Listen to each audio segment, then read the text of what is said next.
warahmatullahi wabarakatuh.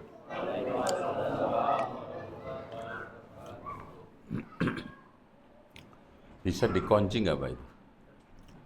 Nggak bisa? Iya, nanti kalau ada yang mau masuk ngetok gitu.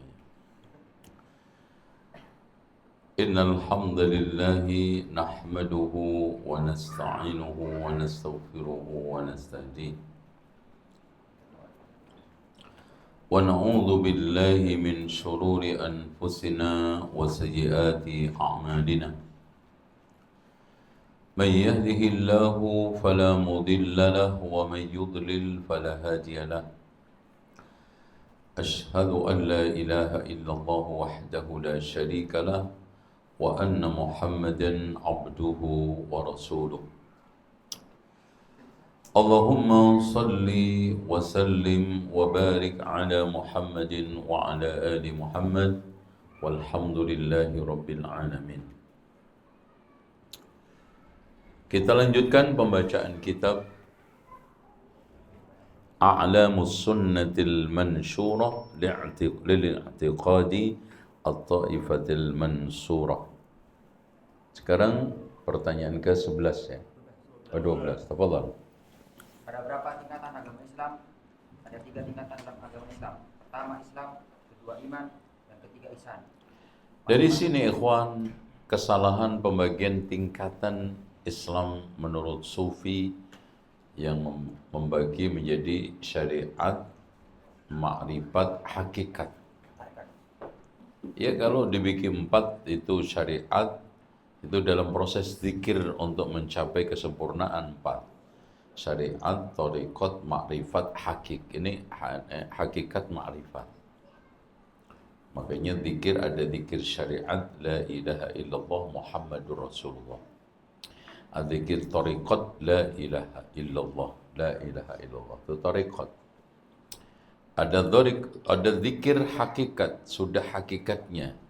Sampai pada la ilaha illa huwa, la ilaha illa anta, la ilaha illa ana.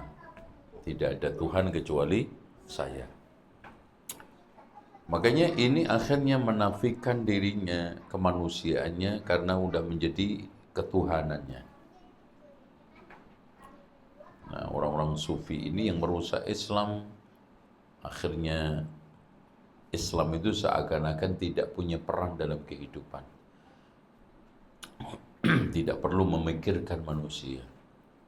Sibuk berzikir kepada Allah saja, berhubungan dengan Allah saja. Setiap hari memperbanyak lafaz la ilaha illallah. Padahal Islam itu ada hablum minallah wa hablum minan nas. Islam itu rohaninya menjadi makhluk langit, tapi jasmaninya berperan di bumi. Dan itu banyak sekali peran-peran yang Allah tekankan. Contoh perintah infak zakat. Itu apa maknanya? Kebaikan kepada sesama manusia. Allahu kana fi aunil abdi ma kana al-abdu fi auni akhi. Seorang itu selalu dalam pertolongan Allah selagi dia menolong sesamanya. Peran kehidupan kemanusiaan. Rasulullah mengutuk 3 perilaku. Buang hajat di tempat ini air mengalir. Makanya merusak sungai, mengotori air itu nggak boleh. Nah, tentang perilaku orang Islam yang buang sampah sembarangan dan kesannya sungai itu kalau sudah sungai di Indonesia tempat apa? Buang-buang kotoran. Makanya rata-rata kalau sudah di Indonesia kesannya bikin rumah membelakangi sungai. Apa itu kesannya? Buat buangan. Di negara-negara yang memahami akan pentingnya sungai, menghadap. Karena itu Masya Allah kebaikan alam yang Allah berikan kepada manusia.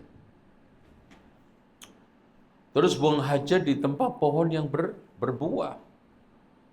Karena kalau jatuh nggak bisa dimanfaatkan. Coba antum makan mangga matang kuning gitu, ternyata jatuh di kotoran antum. Gitu. Kita tiga enggak tuh. Buang hajat di tempat jalan orang. Pagi-pagi ke pasar nginjek kotoran antum, pasti ngotok antum itu. Oh, itu udah keras banget kotoknya itu. Kan gitu. Itu apalagi mau sholat subuh kecepret, itu kan, udah gagal sholatnya, terlambat jamaahnya, nyucinya, udah antum bikin kutukan berlipat-lipat itu. Makanya dilarang oleh Islam. Loh, kebaikan seperti ini, Islam dikatakan tidak punya peran dalam kehidupan. Bohong. Ya. Makanya pembagian Islam itu yang benar, al-Islam itu yang paling dasar. Meningkat lagi menjadi al-iman, meningkat lagi menjadi ihsan. Makanya dari sisi orangnya makin ke sana makin sedikit, dari sisi perbuatannya makin ke sana makin luas. Artinya apa? Tidak semua muslim itu mukmin dan tidak semua mukmin itu muhsin. Tapi dari sisi perbuatan, kalau orang itu sudah ihsan pasti iman, kalau iman pasti Islam. Paham nggak ini pembagiannya? Dari sisi orangnya makin ke sana, ini ada papan tulisnya nggak ada. Oh ada ini. Coba. Di situ aja Pak, nggak usah dipindah. Saya kasih perumpamaannya ya. Antum yang pindah. Diusir ini. Ya. Ini antum ambil. Ghanimah. Loh, nggak bisa dihapus. Oh, dibalik. Wah, bukan balikan ini. Nggak bisa dihapus, Pak. Coba, nggak apa-apa deh. Ada pulpen. Nah, ini. Gini.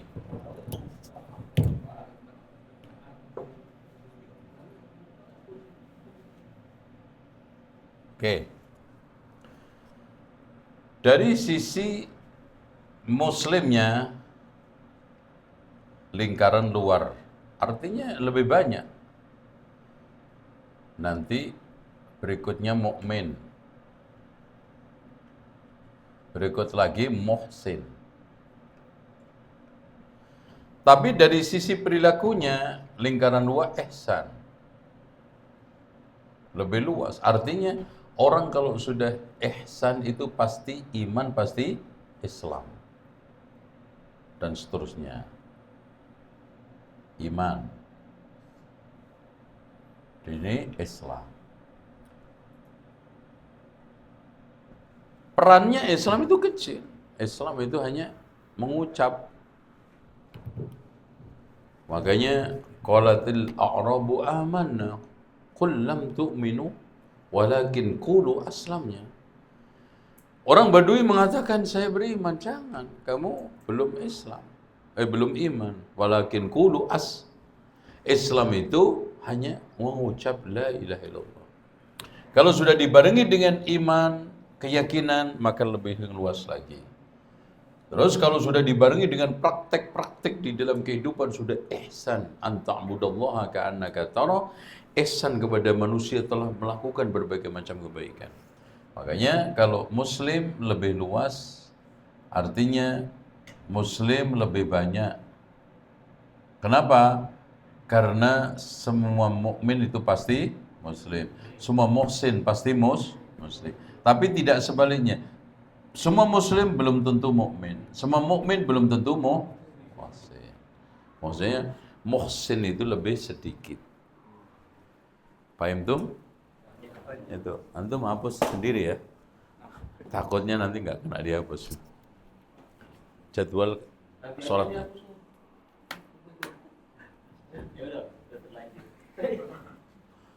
Oke. Lagi dibaca.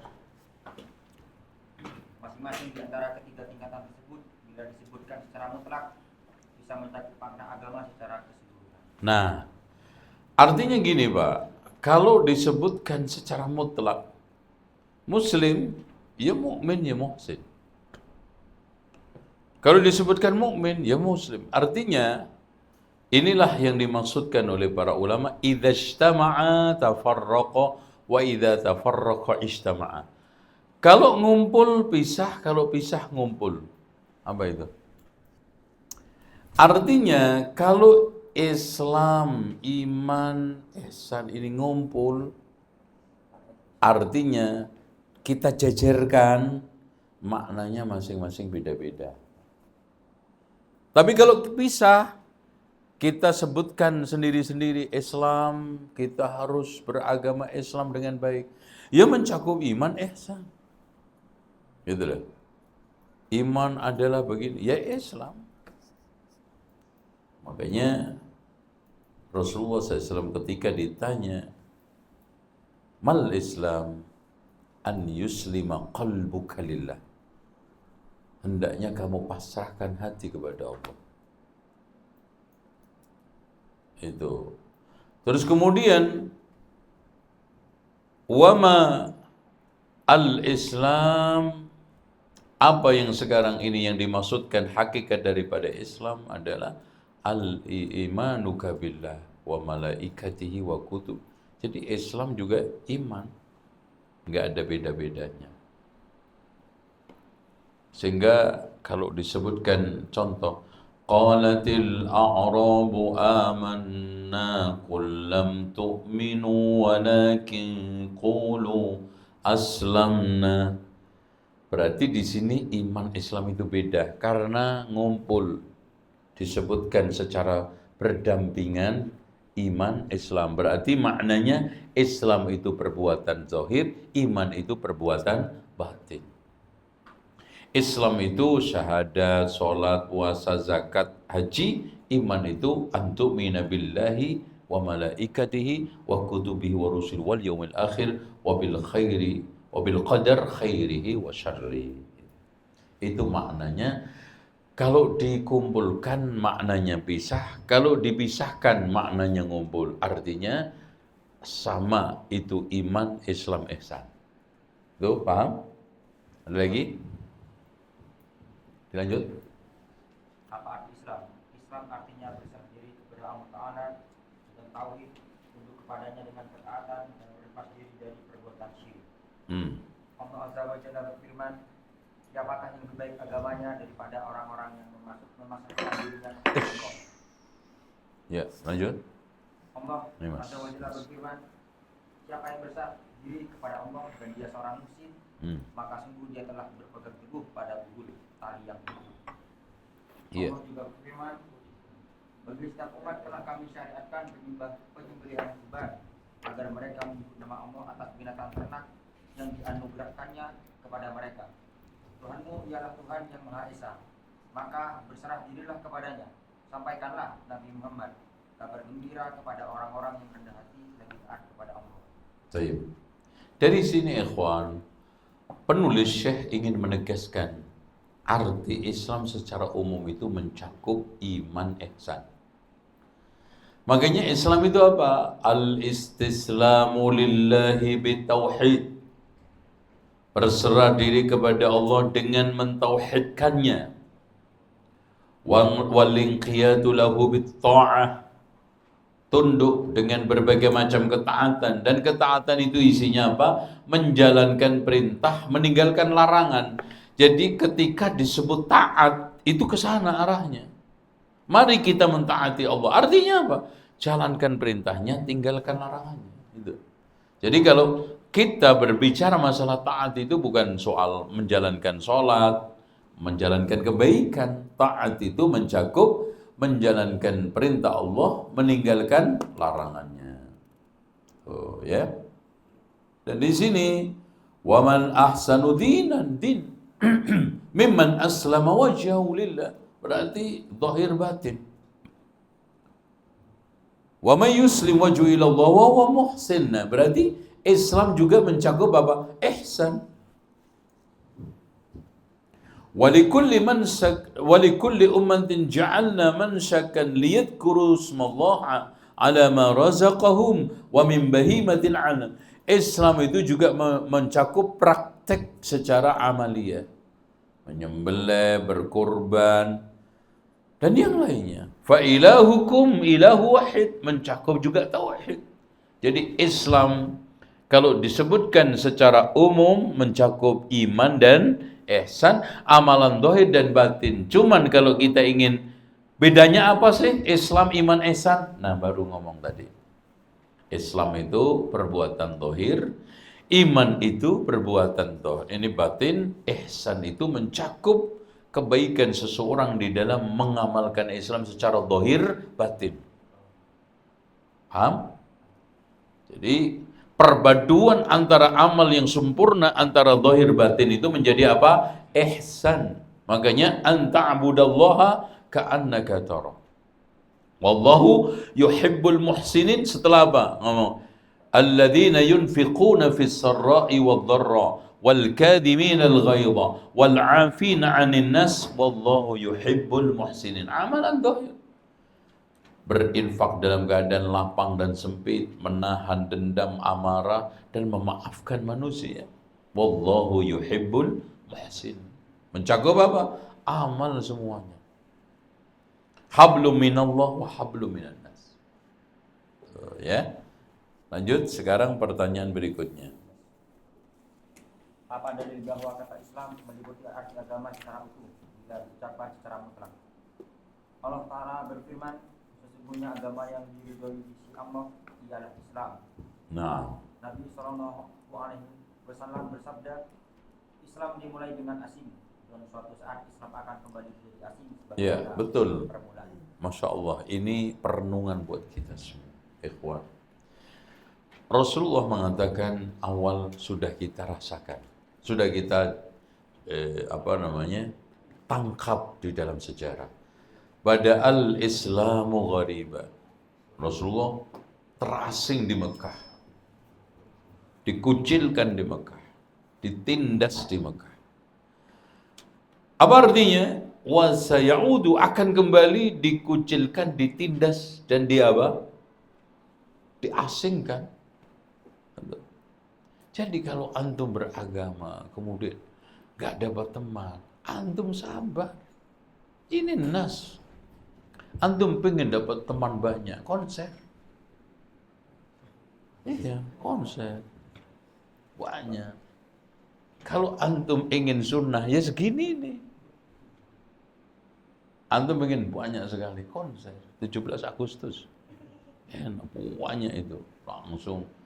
Nggak usah butuh tahunan, Pak. Antum merajut kajian dakwah di Jepang berapa tahun ini? Berapa tahun ini? Ini dapat segini.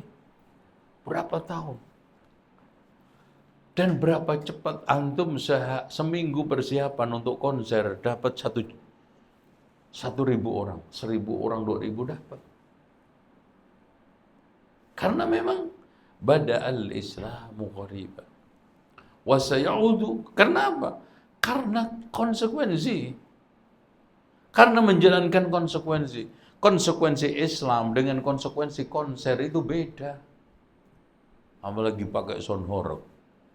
Oh, mantap. Sekarang diganti sound karnaval. Sama juga horeg. Rumah pada jatuh. Barang-barang toko pada berantakan.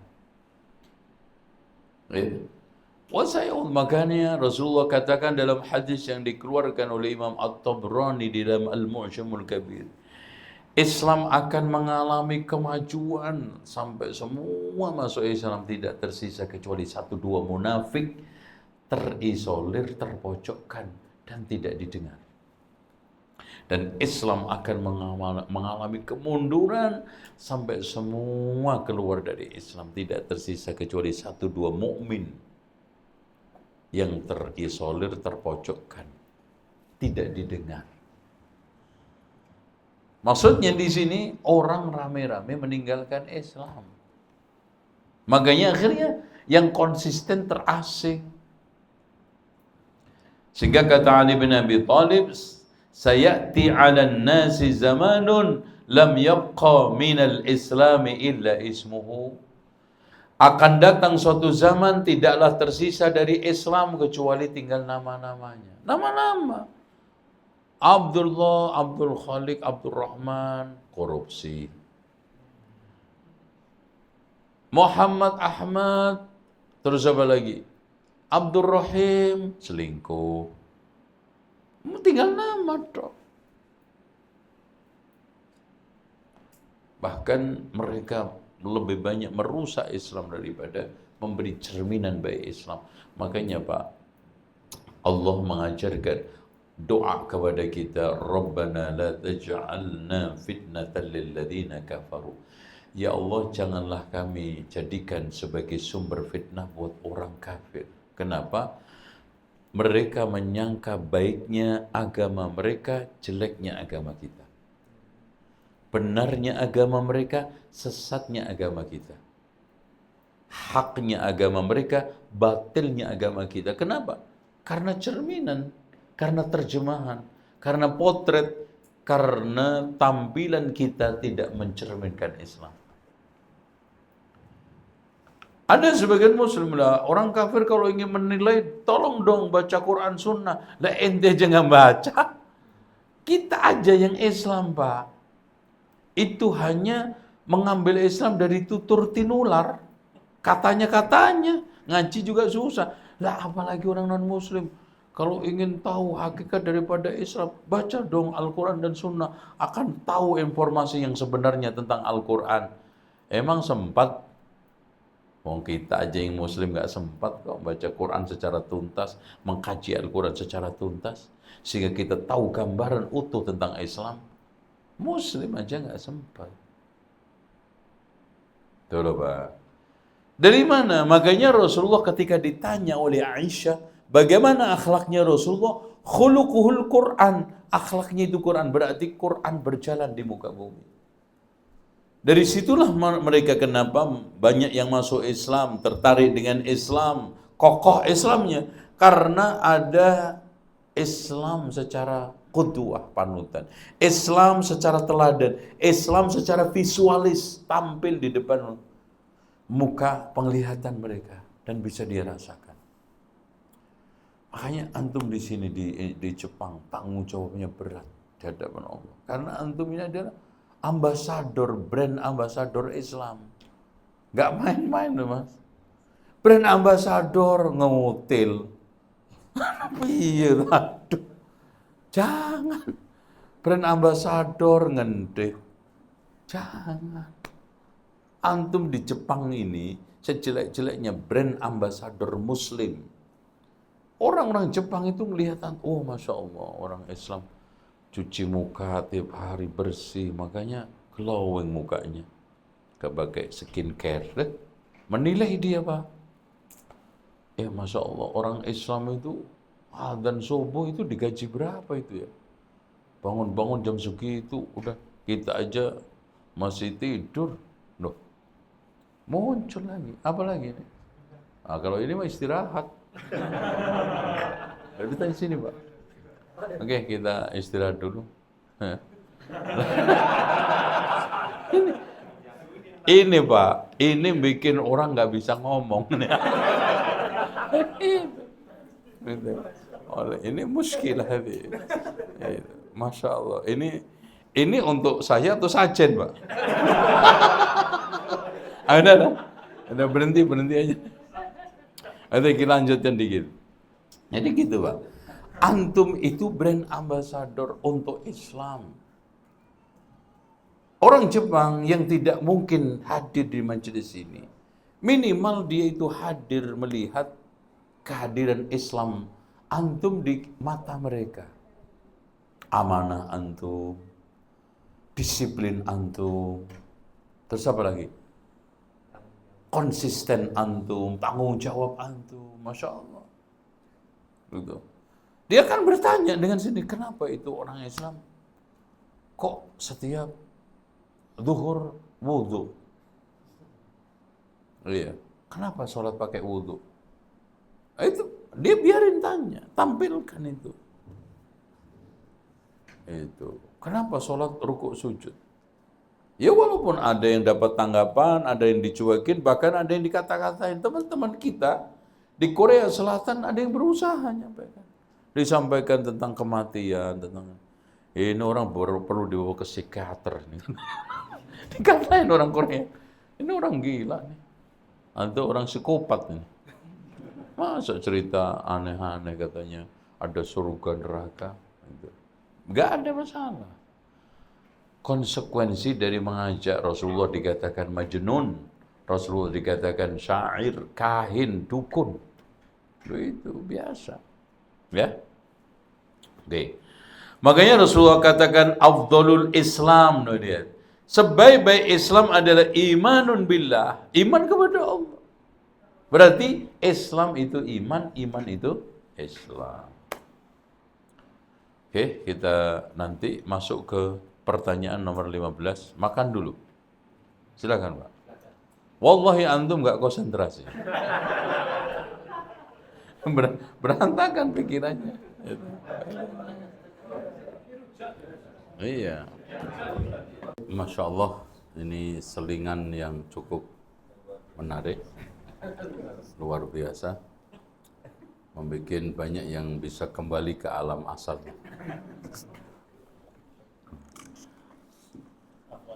Ya. Sekarang kita sampai berapa? Sampai jam berapa?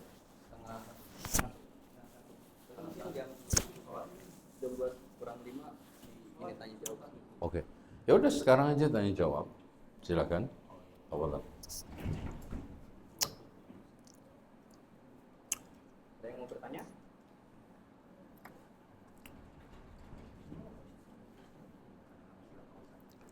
Mungkin pertama dari Anas, Ustaz. Ya, silakan. Soal keikhlasan. Iya.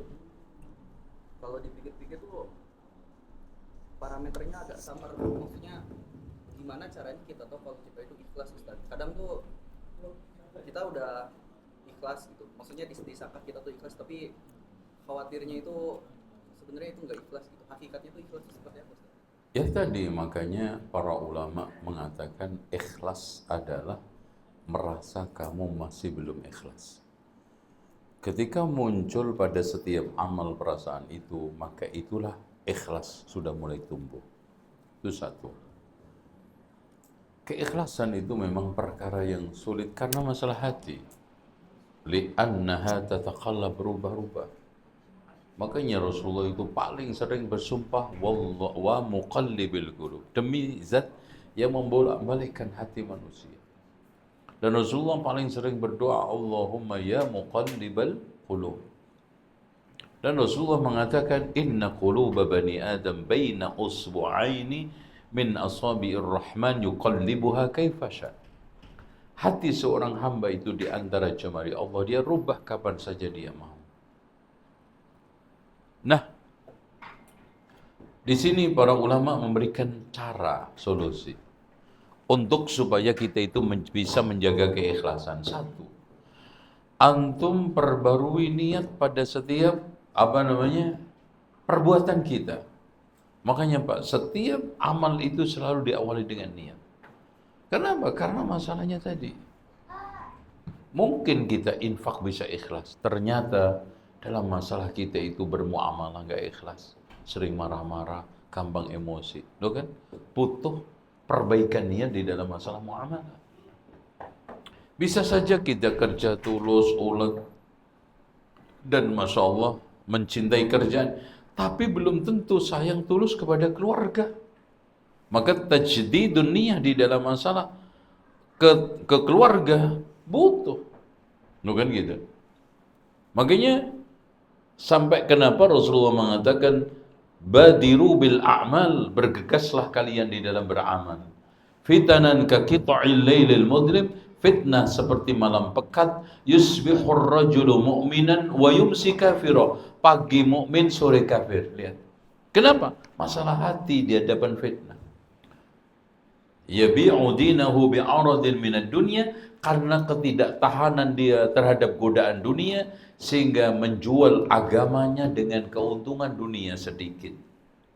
Akhirnya murtad, akhirnya lemah, akhirnya mundur dari sunnah, akhirnya tidak semangat lagi ngaji, akhirnya malas ibadah. Yusbihur rajul mu'min, pagi itu semangat keimanannya, keislamannya, Di dalam berpegang teguh manhaj syahid, sore udah lemas. Makanya dibutuhkan apa? Dibutuhkan doa dan usaha. Usaha kita merawat dengan ilmu, usaha kita merawat dengan doa. Makanya doa supaya kita itu teguh itu banyak sekali di antara Rabbana la tuzigh qulubana ba'da idh hadaitana wa hab lana min ladunka rahmah innaka antal wahhab. Allahumma inna nas'aluka imanan la yartad wa na'iman la yanfad wa murafaqata Muhammadin sallallahu alaihi wasallam fi ala jannatil khuld. Ya muqallibal qulub tsabbit qalbi ala dinik. Banyak sekali. Allahumma inna nas'aluka al-hidayata wa tuqa wal afafa wal ghina. Allahumma inni a'udzubika minasy-syiqaqi wan nifaq wa su'il akhlaq. Ya Allah, aku berlindung dari sikap pecah belah dan kemunafikan serta buruknya akhlak. Antum doa. Ya. Rabbi ja'alni muqimas shalah wa min dzurriyyati Rabbana wa taqabbal du'a. Makanya doa itu silahul mukmin, senjata seorang mukmin. Dan alhamdulillah ditebar oleh Allah di dalam Al-Quran dan oleh Rasulullah di sunnah banyak sekali. Dan ulama-ulama telah menyiapkan kita doa-doa dari Al-Quran dan sunnah. Antum tinggal ambil, buka, tinggal baca. Emang gampang membukukan itu. Ya. Kalau antum sulit membaca, lebih sulit orang yang menyiapkan bacaan. Lebih sulit. Kita nulis satu buku itu bisa berbulan-bulan, bertahun-tahun. Ya. Lebih sulit lagi adalah menyiapkan bahan-bahan yang ada di buku itu. Yaitu apa? Membaca, penelitian, observasi. Bagaimana kita itu mendapatkan info-info yang jelas, butuh mitigasi. Butuh kita itu sampai melakukan komparasi perbandingan antara info-info yang ada. Itu. Contoh saya membuat buku atau menulis buku Wali Songo itu 10 tahun. 10 tahun. Ya. Belum waktunya, dananya, beli bukunya. Ya. Keliling ke Wali Songo aja itu hampir 10 hari saya. Ke situs-situsnya, ke tempat-tempat museumnya. Ternyata ada kuburan Fatimah binti Maimun yang wafat tahun 475 apa 25 ya, Hijriyah itu. Itu ternyata kuburannya di Leran. Batu nisan yang tertulis itu ternyata sudah dipindah oleh Tom Raffles di Museum Mojokerto. Harus ke sana. Itu. Museum Trawulan itu miliknya Tom Raffles, kemudian milik pribadi, lalu dihadiahkan ke Indonesia. Itu. Belum lagi informasi ke Malaka, nyari informasi ke Belanda. Itu. Antum tinggal baca aja juga enggak, kan gitu. Itu problemnya. Itu. Ya, wallahu a'lam. Gitu Mas ya. Ada yang tanya? Enggak, silakan. Nanti kalau begitu pertemuan berikutnya kita lebih banyak buka tanya jawab. Ya, silakan. Ya. Boleh pakai mic. Ya. Assalamualaikum warahmatullahi wabarakatuh. Waalaikumsalam. Terima kasih atas kesempatannya yang diberikan kepada kami. Kemudian kami ucapkan juga terima kasih kepada Ustaz Jazakallahu khairan. Ini pertanyaan dari saudara kita yang mu'alaf. Jadi pertanyaannya gini Ustaz, di pertemuan sebelumnya Ustaz jelaskan bahwa sebaiknya kalau belajar Al-Quran itu offline, pakai mushaf langsung, pakai Al-Quran. Jadi beliau bertanya, kami ini tinggal di Jepang, kami mu'alaf, dan untuk belajar secara offline ini sangat nihil waktu dan kesempatannya, mulai dari pengajar juga yang sedikit, ini juga waktunya sedikit. Jadi apakah amalannya itu berkurang kalau kami pakai untuk sementara pakai smartphone, HP dulu, pakai komputer dulu, belajar pakai lewat AI. Kalau pengajarnya nggak ada, nanti kalau udah menguasai bisa baca sendiri, baru kami pakai mushaf untuk sementara dua-duanya. Gimana apa amalannya bagaimana itu? Kita mulai. Assalamualaikum warahmatullahi wabarakatuh. Akhwas sekalian, kita tidak ingkari bahwa belajar itu ada asalib, yaitu metode. Ada wasail, yaitu sarana, media, ada alat. Dan itu dilegalkan oleh Rasulullah. Contoh, Rasulullah pernah menggambarkan tentang jalan lurus, bikin garis di padang pasir, di alamiah, Masya Allah, bikin garis. Ini adalah jalan lurus. Kemudian Rasulullah bikin garis kanan kiri, kanan kiri. Ini adalah subul, wa ala kulli sabilin syaitanun yad'u ilaihi. Masing-masing jalan ada setan yang ngajak kepadanya. Visualis. Rasulullah SAW juga pernah membonceng Mu'adz. Kemudian menanyakan, berarti di sini ada metode bertanya. Wa ma haqqullahi 'alal ibad wa haqqul ibad 'ala Allah. Apa hak Allah atas hamba atas Allah? Allah wa Rasulullah alam. Karena Rasulullah tidak sedang bertanya, tapi mau ngajar. Makanya Mu'adz tahu diri. Ini Rasulullah bertanya bukan nggak tahu. Makanya bentuk pertanyaan Rasulullah itu bukan lil istifham, lakin lil ifham. Bukan untuk cari kepahaman bertanya, tapi untuk memahamkan. Makanya adab semua sahabat ketika Rasulullah bertanya, jawabnya Allah wa rasuluhu a'lam.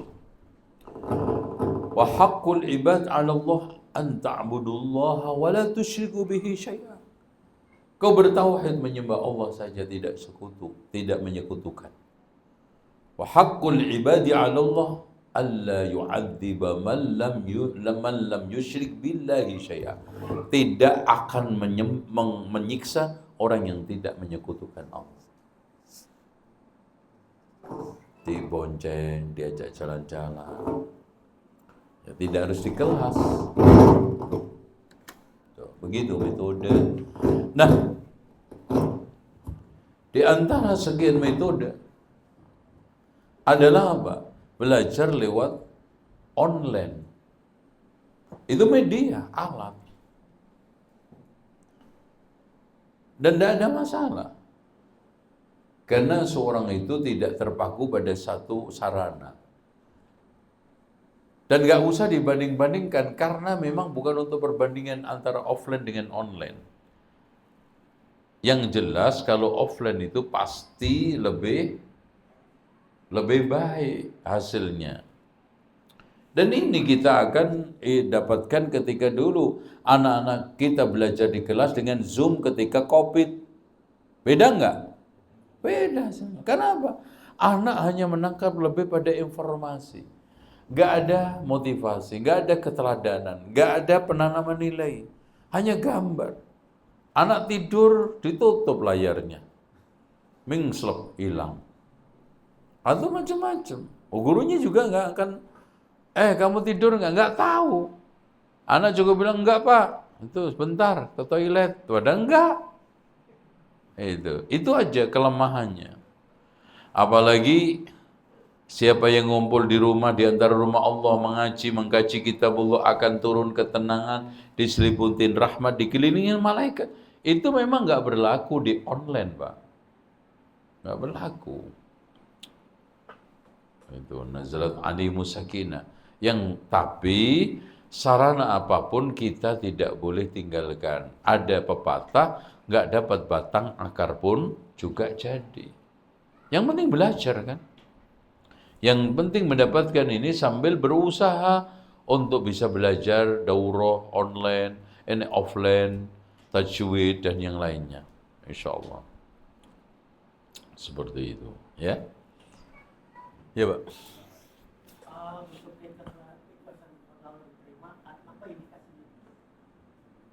Apa itu?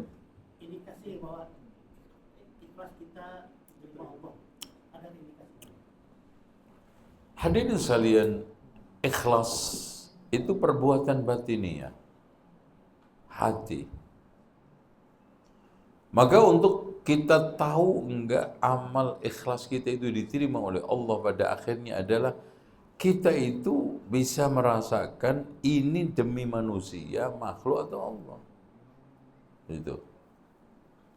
Kemudian yang kedua, amalan tersebut bisa konsisten terus lillah. Lalu yang ketiga, kita bisa terus mengawal awal amal itu dengan dalil, dengan ilmu, dengan apa yang telah digariskan oleh Rasulullah. Tapi secara umum kita itu tidak akan bisa memastikan bahwa saya itu ikhlas. Makanya tadi kata para ulama, tidak ikhlas adalah ketika kamu sudah merasa ikhlas. Makanya As-Sufyan As-Sawri tadi mengatakan, ma'alastu syai'an ashadda min niyati. Tidak ada sesuatu yang paling sulit aku perbaiki ketimbang niatku. Li'annaha tataqallab rubah-rubah. Ya nggak usah jauh-jauh nih Pak, kesemangatan kita ngaji dari awal sampai akhir, hari pertama kedua, bergelombang itu, keriting bentuknya. Iya, kadang waktu naik lagi, ya kayak sobeker Honda.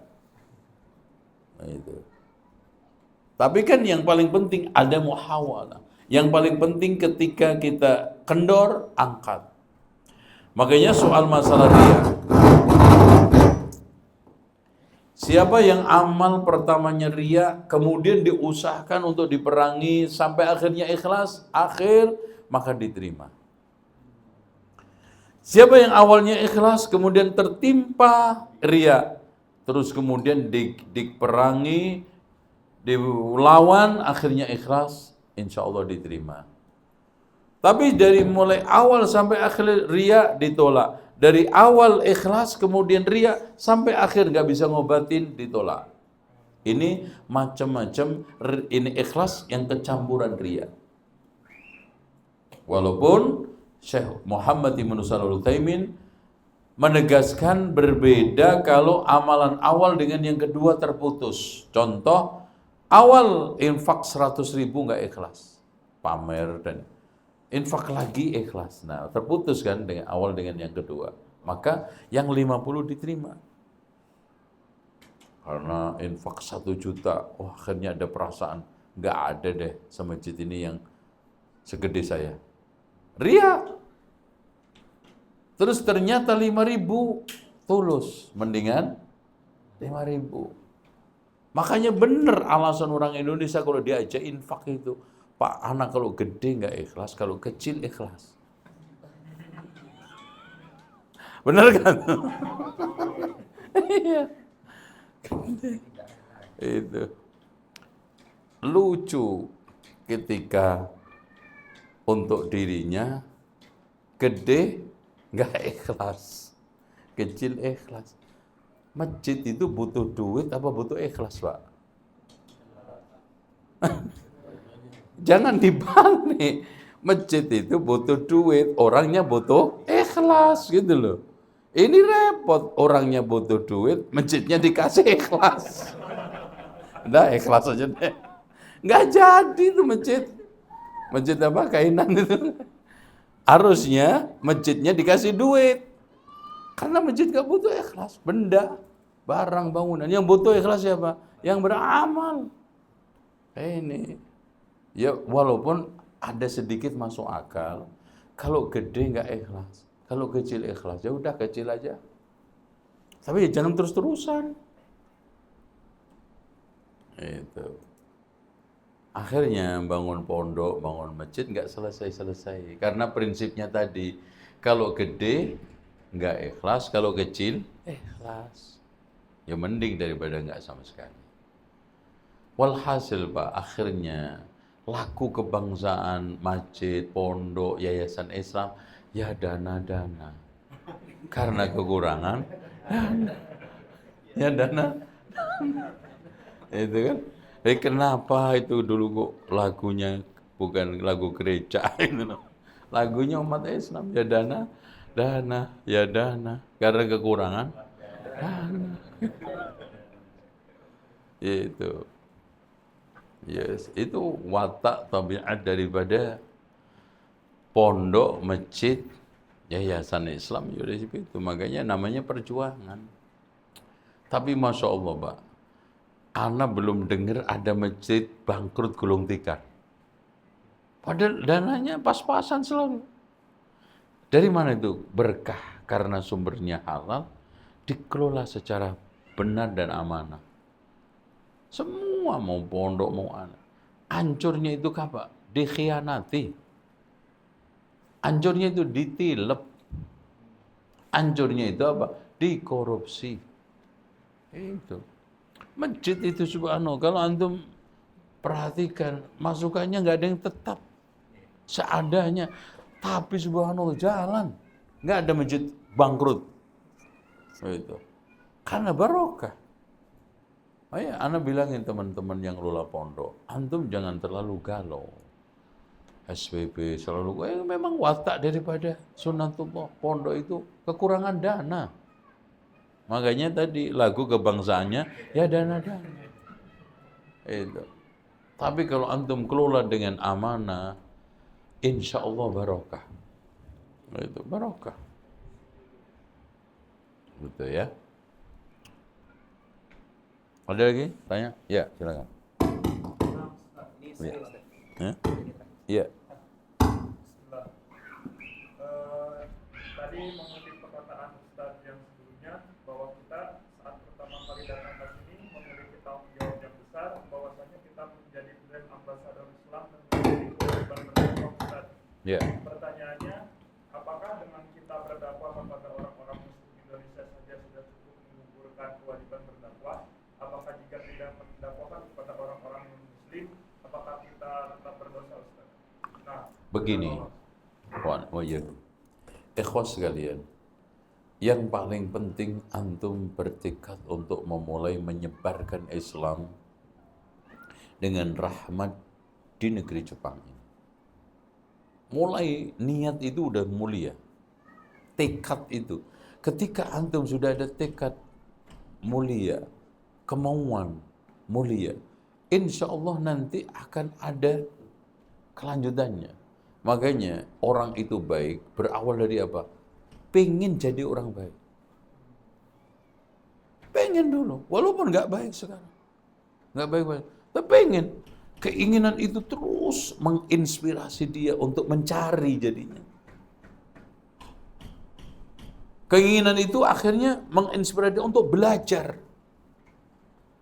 Belajar untuk menjadi orang baik. Begitu juga antum bertekad kuat pengen menyebarkan Islam dengan rahmah di Jepang. Dan prosesnya fattaqullaha masata'tum. Bertakwalah kamu kepada Allah sebatas kemampuan antum.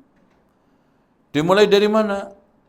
Kewajiban, kata Syekh Muhammad bin Abdul Wahab di dalam kitabnya salah satu usul, kewajiban muslim 4, belajar ilmu agama. Kedua, mengamalkan ilmu agama, mendakwahkan ilmu agama, bersabar atas dakwah. Dalil yang dihadirkan, wal asri innal insana lafi khusr illa alladhina amanu wa amilu shalihat wa tawasaw bil haqqi, dakwah, wa tawasaw bis sabr, sabar. Mulai dulu. Lah tentang sasarannya silakan semampu antum. Enggak, antum jangan mengkapling-kapling Indonesia, Jepang. Semua ini hamba Allah. Sebagai objek kita dakwah. Jadi tidak sekarang skala prioritas orang Jepang, tidak. Siapapun yang antum mampu sampaikan kebaikan Islam, kebenaran Islam, sampaikan. Itu. Karena Islam itu kan ku anfusakum wa ahli, berarti dekat. Wa andir asyur, dekat antum, teman antum, sekamar, sepabrik.